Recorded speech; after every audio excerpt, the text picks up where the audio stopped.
Hello mga kachisflix! Mainit-init pa na issue ang pag-uusapan natin ngayon.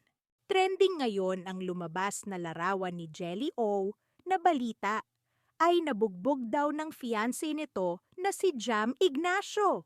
Bigla na lang daw pinagsasapak ng ex-boyfriend ni Carla Estrada na si Jam Ignacio. Ang kanyang bagong karelasyon, binugbog habang pauwi ang kanyang Jeff na si Jelly. Aw! Walang kalaban-laban sa loob ng nakalok na sasakyan.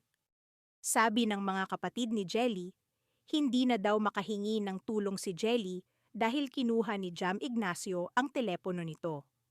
Mabuti na lang at nung nasa tollgate, na sila ay di pumasok ang RFID at doon nakahingi at nakasaklolo si Jelly nung binaba niya ang bintana ng sasakyan nila at tinulungan naman siya agad ng teller sa toll gate.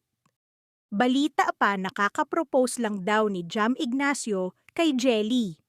At kita nga mga larawan na ito na masaya pa sila sa nangyaring proposal. Si Jam Ignacio ay di umaano ay kilalang ex-boyfriend ng nanay ni Daniel Padilla na si Carla Estrada. Nakatakas daw ito sa ginawang pagbugbog at kasalukuyang pinaghahanap ng otoridad. Ano sa tingin nyo mga kachisflix? Ating abangan ang mga susunod na balita.